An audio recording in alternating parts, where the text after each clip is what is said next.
Hello everyone, welcome to online study point. आज है 20 जुलाई और आज की इस वीडियो में हम 20 जुलाई से रिलेटेड करंट अफेयर के सभी इंपॉर्टेंट क्वेश्चन को कवर करेंगे। तो यदि आप लोगों को इस वीडियो की पीडीएफ चाहिए, आप हमारे इस टेलीग्राम चैनल से जुड़ सकते हैं, क्योंकि अब सारी पीडीएफ ये टेलीग्राम चैनल पर ही अपलोड की जा रही है। कल के क्वेश्चंस का हम जो इम्पोर्टेंट क्वेश्चन रहे हैं इनका रिविजन कर लेते हैं। दुनिया का सबसे बड़ा तैरता सोलर पैनल फार्म का अनावरण कहाँ किया गया है? सिंगापुर में। चीन से लाए गए मोंग फ्रूट की खेती ये पहली बार हिमाचल प्रदेश में शुरू की गई है। भारतीय नौसेना ये किस देश से MH-60R हेलीकॉप्टर ले रहा है? USA से। भारत की पहली पॉड टैक्सी सर्विस जो कि नोएडा में शुरू की जाएगी। उत्तर प्रदेश के मंडुआडीह रेलवे स्टेशन का नाम बनारस रेलवे स्टेशन किया गया है। स्टार्ट करते हैं आज का इम्पोर्टेंट और पहला क्वेश्चन। किस देश ने हज में भाग लेने वाली महिलाओं के लिए पुरुष अभिभावक की आवश्यकता को कम कर दिया है या समाप्त कर दिया, आप कह सकते हैं? तो ये समाप्त किया गया है सऊदी अरेबिया के द्वारा। कहने का मतलब है कि जो भी स्त्रियां हज की यात्रा पर जाती थी, इनके साथ किसी पुरुष का होना ये कंपलसरी होता था, ये अकेले नहीं जा सकती थी सऊदी अरब में, लेकिन अब इसे समाप्त कर दिया गया है। यदि हम बात करें हज की, ये तो आप सभी जानते हैं कि हज ये मुस्लिमों का एक अनिवार्य धार्मिक कर्तव्य है कि जब तक उनकी ज़िंदगी है, मतलब कि उनके पूरे जीवन काल के दौरान कम से कम एक बार इनके लिए हज की यात्रा ये अनिवार्य मानी जाती है। और यह मक्का सऊदी अरब के लिए एक वार्षिक इस्लामी तीर्थ यात्रा है, जिसे मुसलमानों के लिए सबसे पवित्र शहर माना जाता है। तो देखिए, सऊदी अरेबिया ने तो अभी अलाउ किया है कि यहाँ की जो महिलाएं हैं ये बिना किसी पुरुष साथी के हज की यात्रा पर जा सकती हैं। भारत में क्या स्थिति है? तो भारत ने 4 साल पहले ही, यानी कि 2017 में ही एक नियम की घोषणा की थी, जिसके तहत यहाँ की जो मुस्लिम महिलाएं हैं ये बिना किसी पुरुष साथी के भी हज की यात्रा पर जा सकती हैं। इसके अलावा भारत सरकार के द्वारा 2018 में हज सब्सिडी को खत्म किया गया था। हज की यात्रा के लिए जो सब्सिडी दी जाती थी इसे समाप्त किया गया था, जिसके बाद से 2019 में ये देखा गया कि लगभग 2 लाख भारतीय मुसलमान ये बिना सब्सिडी के हज की यात्रा पर गए थे, जिसके बाद से भारत सरकार के पास 700 करोड़ इतने की बचत हुई। और इन पैसों का इस्तेमाल कहाँ किया गया था? जो अल्पसंख्यक समुदाय की महिलाएं हैं इन्हें शिक्षित करने के लिए इस पैसे का इस्तेमाल किया गया था। फिलहाल हम यहाँ बात कर रहे हैं सऊदी अरेबिया की। देखिए, सऊदी अरेबिया में क्या है कि महिलाओं की स्थिति उतनी अच्छी नहीं मानी जाती, हालांकि अब ये धीरे धीरे डेवलप कर भी रहा है। जैसे कि इसने महिलाओं को ड्राइविंग लाइसेंस अलाउ कर दिया है, महिलाएं भी यहाँ गाड़ियाँ चला सकती हैं। इसके अलावा महिलाओं को यहाँ वोटिंग देने का अधिकार भी दे दिया गया है और डिफेंस में भी अब इन्हें शामिल किया जाना है। तो सऊदी अरेबिया की यदि हम बात करें तो इसकी कैपिटल क्या है? रियाद। करेंसी है रियल। यहाँ के प्रेसिडेंट है मोहम्मद बिन सलमान। आप देख पा रहे हैं ट्रॉपिक ऑफ कैंसर ये सऊदी अरेबिया से भी गुजर रही है। और भारत के साथ सऊदी अरेबिया के कैसे संबंध है, तो मैं आप लोगों को बता दूं कि ये जो सऊदी अरब है ये कच्चे तेल का दुनिया में सबसे बड़ा निर्यातक देश है। और यदि देखा जाए तो इराक के बाद भारत सबसे ज़्यादा तेल सऊदी अरब से ही मंगवाता था। लेकिन हाल ही में जो ओपेक कंट्रीज़ है, organisation of petroleum exporting countries, इनके द्वारा तेल की कीमतों को बढ़ाए जाने का फैसला किया गया, जिसके बाद से सऊदी अरब, जो कि भारत का दूसरा सबसे बड़ा तेल निर्यातक देश था, इसके स्थान पर अब कौन बन गया? तो ये USA बन गया था। अगला क्वेश्चन है, हाल ही में अफगान शांति प्रक्रिया, स्थिरता और व्यापार को बढ़ावा देने के लिए क्वाड समूह बनाया जाएगा। सवाल ये है कि ये जो नया क्वाड समूह बन रहा है इसमें कौन इसका सदस्य नहीं होगा? तो एक क्वाड तो आप जानते ही हैं, जिसमें कौन कौन शामिल है? अपना देश भारत, जापान, ऑस्ट्रेलिया और अमेरिका, जिसे आप क्वाड कंट्रीज़ के नाम से जानते हैं। लेकिन एक और नया क्वाड बनने जा रहा है जिसमें कि 4 कंट्रीज़ होंगी, अमेरिका, अफगानिस्तान, पाकिस्तान, और चौथी कंट्री होगी इसमें उज्बेकिस्तान। तो इसमें कौन सी कंट्री शामिल नहीं होगा? इसमें अपना देश भारत ये शामिल नहीं होगा। तो ये जो नया क्वाड ग्रुप बनने जा रहा है इसकी घोषणा अभी हाल ही में अमेरिकी विदेश विभाग के द्वारा की गई है। वैसे देखा जाए तो जो हिंद महासागर, हिंद प्रशांत वाला क्षेत्र है, यहाँ जो चाइना की पकड़ मजबूत बनते जा रही है हर क्षेत्र में, आप देख पा रहे हैं। विशेषकर यदि देखा जाए तो अभी ज़्यादा चर्चे में है BRI, बेल्ट रोड इनिशिएटिव। ये चाइना की पहल है जिसके माध्यम से जो चाइना है ये जल थल लगभग सभी मार्गों से एशियन और यूरोपियन कंट्री में अपनी कनेक्टिविटी बढ़ाना चाहता है। और यदि देखा जाए तो ये मोस्टली कंट्रीज़ के सिर का दर्द भी बना हुआ है। हालांकि भारत इसका सदस्य नहीं है और अभी हाल ही में ऑस्ट्रेलिया ये इससे बाहर हो चुका है और ये भारत के साथ स्क्राई पहल में जुड़ गया है। स्क्राई यानी कि सप्लाई चेन रेसिलेंस इनिशिएटिव। ये हम डिस्कस नहीं कर रहे हैं, यहाँ हम BRI के बारे में डिस्कस कर रहे हैं, जो कि बहुत सारी कंट्रीज़ के लिए चुनौती है। आप लोगों को याद होगा हाल ही में G7 लीडर्स की बैठक आयोजित की गई थी, जिसमें कि चाइना की इस चुनौती से निपटने के लिए एक नया टारगेट आप कह सकते हैं ये सेट किया गया था, जिसे नाम दिया गया है बिल्ड बैक बेटर, जिसके बारे में मैंने आप लोगों को बताया भी था। फिलहाल हम यहाँ बात कर रहे हैं कि अब एक नया क्वाड बनने जा रहा है, जिसमें कि 4 कंट्रीज शामिल हैं, अमेरिका, अफगानिस्तान, पाकिस्तान और चौथी है उज्बेकिस्तान। इन सभी का नाम आप याद रखेंगे। अगला क्वेश्चन है, हाल ही में IT मंत्रालय ने उमंग एप्लीकेशन में मैप की सुविधा उपलब्ध कराने के लिए किसके साथ समझौता किया है? तो ये समझौता भी हाल ही में किया गया है मैप माई इंडिया के साथ। गूगल मैप ये तो आप लोग इस्तेमाल करते ही होंगे, ये मैप सर्विस प्रोवाइडर है, लेकिन ये अमेरिका का है। जो मैप माई इंडिया है ये है भारत का स्वदेशी मैप सर्विस प्रोवाइडर। इसी के लिए अभी हाल ही में समझौता किया गया है ministry of electronics and information technology के द्वारा। तो यहाँ से इम्पॉर्टेंट है उमंग एप्लीकेशन। देखिए बहुत ही बेहतरीन एप्लीकेशन है, हो सकता है आप लोगों के मोबाइल में ये इंस्टॉल भी हो। इसमें क्या होता है कि जितने भी प्रकार की गवर्नमेंट सर्विस हैं ये सभी इसमें अवेलेबल होती है। आप कह सकते हैं कि ये ऑल इन वन एप्लीकेशन है। तो यहाँ से इम्पॉर्टेंट है उमंग एप्लीकेशन, जिसकी फुल फॉर्म बनती है unified mobile application for new age governance. 2017 में इसे लॉन्च किया गया था, 13 भाषाओं में ये अवेलेबल है और इसी उमंग एप्लीकेशन में अब मैपिंग की सर्विस भी अवेलेबल हो सकेगी। तो अभी यदि हम बात करें मैप माई इंडिया की, ये भी अभी चर्चे में रहा है। क्यों चर्चे में था? तो इसी मैप माई इंडिया ने अभी हाल ही में इसरो के साथ भी टाई अप किया था, इसरो के जो सैटेलाइट इमेज होते हैं इसे यूज़ करने के लिए। तो ये भी आप याद रखेंगे। अगला क्वेश्चन है, खेलो इंडिया यूनिवर्सिटी गेम्स 2022 का दूसरा संस्करण ये किस राज्य में आयोजित किया जाएगा? तो देखिए खेलो इंडिया यूनिवर्सिटी गेम्स इसका पहला एडिशन ये लास्ट ईयर ही खेला गया था, जो कि आयोजित किया गया था ओडिशा की राजधानी भुवनेश्वर में। अब होना है इसका दूसरा एडिशन, नेक्स्ट ईयर होगा, जिसे कि होस्ट करने जा रहा है कर्नाटक। कर्नाटक यदि हम बात करें तो इसकी राजधानी है बेंगलोर, मुख्यमंत्री है BS येदियुरप्पा, राज्यपाल अभी हाल ही में बनाए गए हैं Thawar Chand Gehlot. Important national park की बात की जाए तो अंसी, कुद्रेमुख, नागरहोल, बन्नरघट्टा ये सभी नेशनल पार्क स्थित हैं कर्नाटक में ही। नीति आयोग के द्वारा जो इंडिया इनोवेशन इंडेक्स रिलीज़ किया गया था, इसमें टॉप पर कर्नाटक ही रहा है। हाल ही में कर्नाटक का 31वां जिला बना है विजयनगर वेल्लारी से अलग होकर के। अब देखिए इसमें आप कंफ्यूज नहीं होइएगा, क्योंकि ये है खेलो इंडिया यूनिवर्सिटी गेम्स। मैं आप लोगों को बता दूं कि इसका जो पहला एडिशन था भुवनेश्वर में, इसका विजेता कौन था? पंजाब यूनिवर्सिटी चंडीगढ़। तो यहाँ से आप खेलो इंडिया यूथ गेम्स को भी रिलेट कर सकते हैं। इसके 3 एडिशन हो चुके हैं। पहला हुआ था दिल्ली में, दूसरा हुआ था पुणे में और तीसरा हुआ था असम के गुवाहाटी में। चौथा ये अगले साल आयोजित किया जाएगा। कहाँ आयोजित होना है? हरियाणा में। तो ये भी आप रिलेट करके याद रख सकते हैं। अगला क्वेश्चन है, हाल ही में किस राज्य ने मुख्यमंत्री किसान मित्र एनर्जी योजना की शुरुआत की है? तो इसकी शुरुआत अभी हाल ही में राजस्थान गवर्नमेंट के द्वारा की गई है। अब ये योजना है क्या? तो मैं आप लोगों को यदि एक लाइन में बताऊं तो देखिए किसान ये कृषि बिजली का इस्तेमाल करते हैं। कहने का मतलब है कि ये अपने खेतों में पंप वगैरह ये तो लगाते हैं फसलों की सिंचाई के लिए।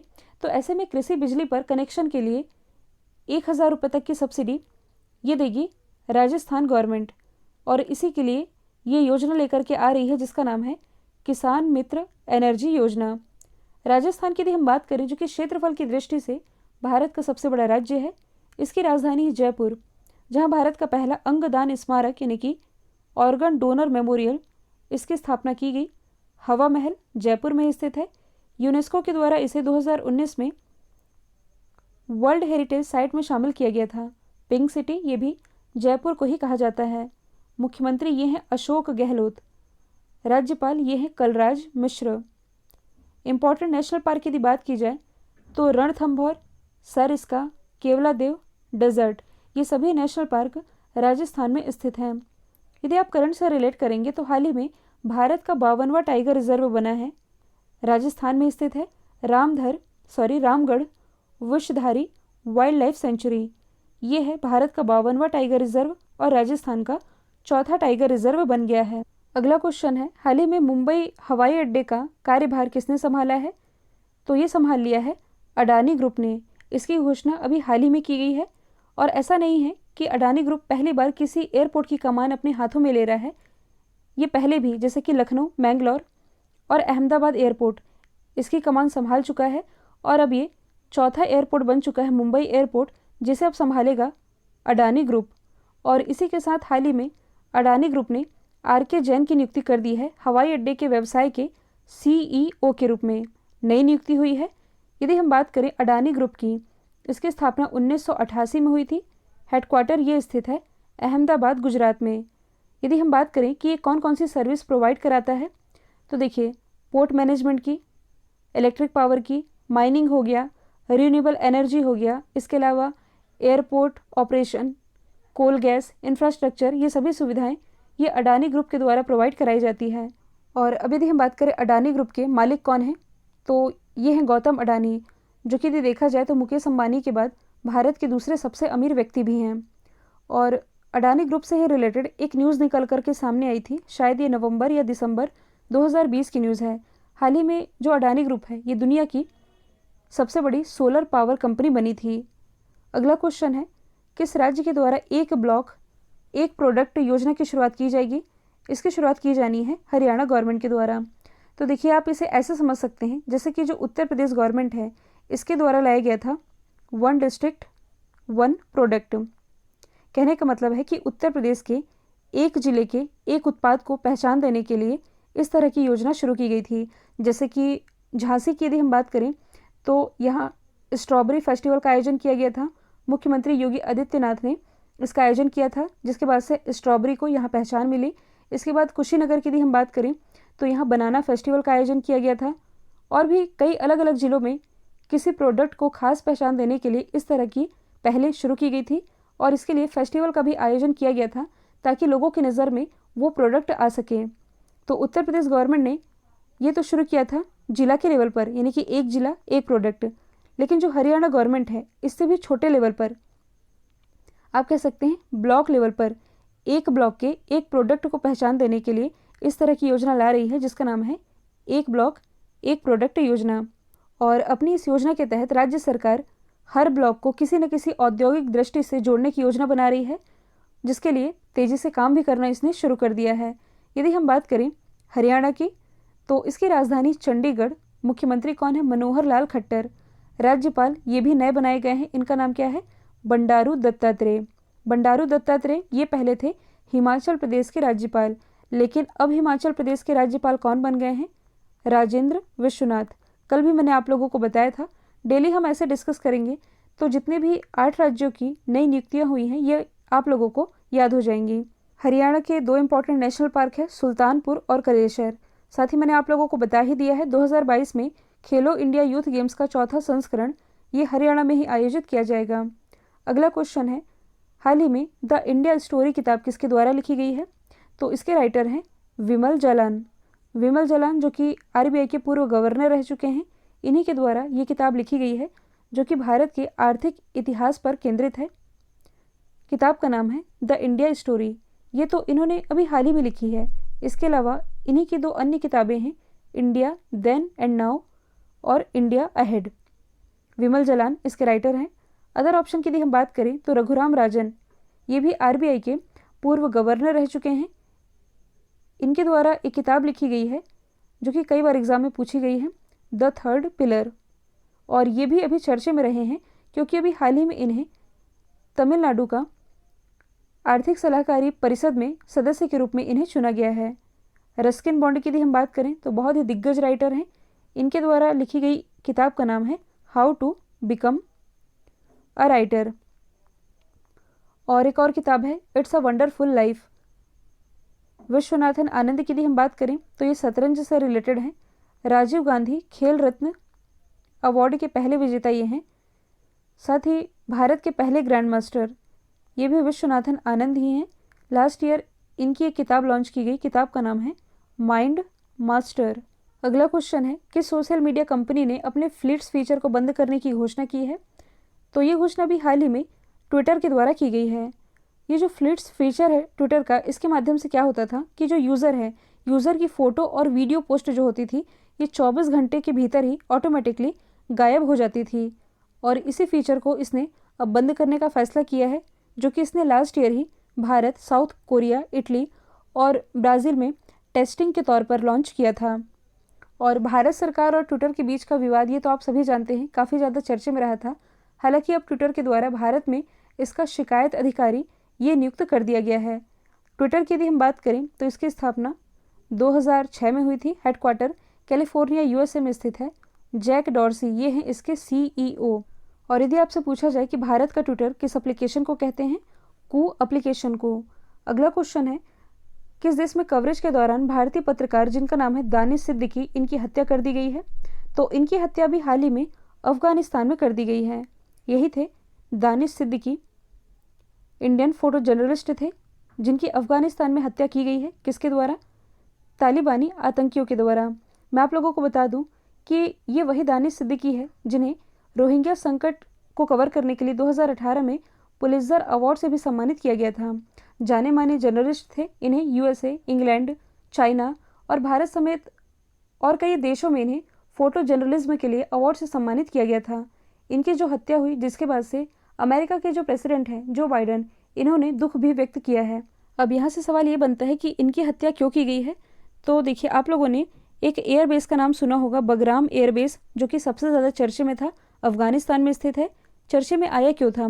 तो लगभग 20 साल के बाद अमेरिका के द्वारा इस एयरबेस को खाली कर दिया गया है, जिसके बाद से अब यहाँ फिर से तालिबानियों का शासन आ चुका है। ये इंटरनेशनल न्यूज़ बनी थी, जिसे कवर करने के लिए जो दानिश सिद्दीकी है ये यहाँ गए हुए थे और यहाँ इनकी हत्या की गई है।